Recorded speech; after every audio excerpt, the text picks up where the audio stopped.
one, fight! So coming back from this disappointment is undoubtedly going to be a bit tough. But it's time to push ourselves down and look to improve. And one thing I did notice was in the team stats screen. When I went to chances created, I noticed that we were all the way down in 14th. That's not good enough to get promoted. Tied to that was expected goals for, and we are all the way down in 11th. So it's no wonder that we struggled to really push for automatic promotion. Despite that, our performance was apparently viewed pretty highly, as I claimed the Scorpino and the overall manager of the year for Serie B. It just shows expectations for Provercelli. We were pretty good and outdid them. But despite that, our chosen one squad, we just want that little bit more from them, and we've got to get to Serie A because our finances are once again back in the red. But it's time for Season 5's attacking rebuild. That's right, we're building a tactic to attack Serie B this year, and it started with the permanent signing of Roberto Capone, who we signed on loan on deadline day. Now, unbelievably, he only cost us 60,000 for the permanent move, with 7 assists in his 13 matches. At 18 years old, he's already valued between 2 and 3 million. We have got an absolute snip. Also joining the club was Spaniard Montelio, who comes in from FC Andorra via Real Madrid. I think he'll be a good player over time. And we've also released a group of players to free up the wage bill for some new talent. All is going really well. I mean, it was going really well. New chairman Fidel Usai has accepted a bid for Wonder Boy Marco Moretti. It's been taken out of our hands. He's accepted a bid for initial 4.8 million, which will rise up. With other teams involved as well, it doesn't look like we're going to be able to keep him. And just when I was about to introduce you to our new tactics for the new season as well. I mean, we probably knew it was coming with Moretti, didn't we? We've still got him at the minute. He may turn the move down, but despite that, let's show you what we're going for next season. I've got 2 tactics that we're going to go with, and they're attacking, and it's definitely time for back 4. So the first one, and probably the main one, will be this 4-3-3. It may look pretty standard, but if you look a bit closer, you'll see I'm going to go double central midfielder on attack. I like to call this 4-3-3 the Lampard, meaning it's going to be built for these two to break forward all the time and spend most of their time in and around the striker. This will also help me get a permanent role in the side for Elton Sulaj, who will probably end up being the next chosen one should Moretti leave us. Now, it's really attacking because we're going to have wingers and fullbacks on attack, so we're going to overload the wide areas. So I'm hoping that they'll drag defenders out wide to deal with it, and then you've got these two breaking forward, hopefully to capitalise on the space. Now, number 2 is again a 4-3-3, but it's a more aggressive one, and one we go a little bit more direct on. In fact, let me just change the direct passingness up to there. So the 2 wingers jump from outside to in. One of our central midfielders will drop back, but Sulaj will maintain his role as a central midfielder on attack. And the defensive roles will all stay the same as well. So that's the break glass tactic, if you like. If we're struggling to break a team down wide, we can then have the narrow option as well.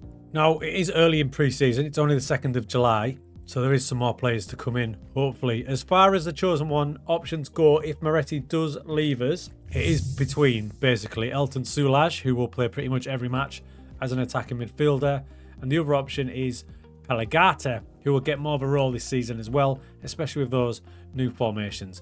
But because Sulaj is more suited and will definitely start, I'm swaying more to him. As far as bulking out the squad goes, the under-20s and the under-18s have produced one player that will move into the senior squad. And it's this man, Christian Monterosso. I still think he's a wing-back, even at 6'1". I prefer him out there.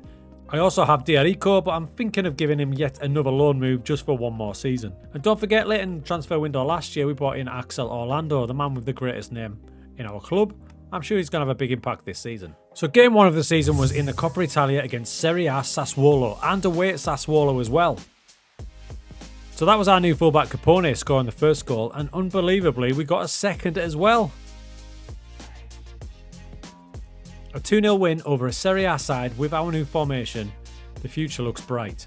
And you may have noticed a new player scoring the goal, and that was Shaka Traore, that we signed on a free transfer, formerly of AC Milan. He looks a great prospect, and the reason we brought him in was Marco Moretti did in fact complete his move to Venezia. He's moved to Serie A for a fee that will rise to 6 million. And that means, let me introduce you to the latest chosen one, Elton Sulaj is the man. So it was time for our first match in Serie B. You'll notice Condello got back on the score sheet, and look at this combination play between the central midfielders. This was a great performance, and if I pause it there in the build-up play, you can see what we're trying to achieve this season. We've got our main striker, Condello, and then we've got Yaya as a central midfielder on attack, just off him, and there's Sulaj as well. So in effect, we've got 1, 2, 3, 4, 5 players across the front with Menza in the pivot. Then we've got 2 really attacking fullbacks, just leaving the 2 central defenders to hold the fort at the back.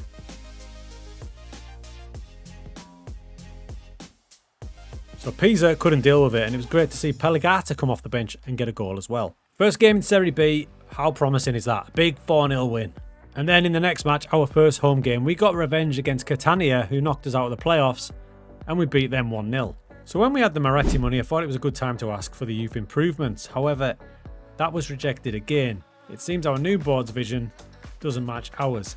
We lost a massive player in Moretti, but I replaced him with basically 4 other players. We've already saw Shaka Traore signed on a free transfer. One for the future, also a free transfer, is Alexander Penchev. I'm not sure where to play him yet, but at 18 years of age, he's got massive potential. Big signing coming in from PSG on a free transfer is Cher Nader. Now, he is a big central midfielder, very much in the Yaya mould. 6'3", can play as a central midfielder on attack or a little bit higher up. What a great option he's going to be. And a deadline day signing of Ruben, a Spaniard from Vallecano, for just £350,000. You're looking at his determination, aren't you? 20 determination, already got 16 finishing, and he's rapid as well. So I think we've done some good business there. Moretti's gone for the best part of 5 million, and we've replaced him with basically 5 players. Shaka Traore is a pretty good like-for-like replacement, and the other 3 all were signed on deadline day. Look at your deadline day. Always take part in it and have a look at the agent offers, because there's no way I would have found Alexander Penchev if it wasn't for agent offers. He was like an A rating for my scouts. I had a look and I was like, yes, get him in. And added bonus, it was a free transfer. Same deal for Ruben. He was an agent offer at 350,000 release clause. And I think we can all agree, he is blooming exciting. So now we have the squad in place, and it's probably the strongest squad we've had yet in the Chosen One series. We are vastly improved on last season in terms of creating chances and looking like a threat going forward. That was central midfield attack Yaya getting on the end of that, and there you can see him starting the move, and he gets on the end of it as well. Scores his second, and later in the match he got himself further up the field. Again, let me pause it there. You can see we've got our 2 central midfielders alongside the striker, so it's basically 3 up front. And when he gets the cutback from Xhaka, bang! Hat-trick. So we've got the central midfielders firing, and we've actually got Condello firing as well. He's scored 7 times this season already, which matches his total for the entire of last season. Favourites for the league in Serie B this year is Giants Genoa, and local rivals, remember. And we played them early on away from home, and it looked to be a bit of a struggle. However, we rose to it in the Derby Day challenge, and Sulaj surprised Rutigilano, who surprised Condello. 3 Chosen One players linking up, and in the second half we were fantastic. And Chosen One player Rutigilano came to the fore. Our first big derby match, and we battered them 4-1. We were flying, but we did lose a game, and one we should have won. But the start to the season overall has been superb. We've had a couple of defeats, but we've just bounced back with a victory. And after 11 matches, we've had a great start to the season. We're only 1 point off automatic promotion. However, Palermo are absolutely storming away with it. But more impressive for us, the attacking rebuild has had an effect, as we've scored 24 times in our 11 matches. So far this season, it's going fantastically well. That formation seems to suit all the players we've got in it. We've got really attacking wing backs in Parejo. Remember, he's more of a winger, but I've got him bombing forward, and you can see the attribute growth on him. He is absolutely flying. Coupon on the other side, absolutely flying. We've got 2 out-and-out wingers. Traore's got a bit of a license to roam. Rutigilano moves more like an inside forward.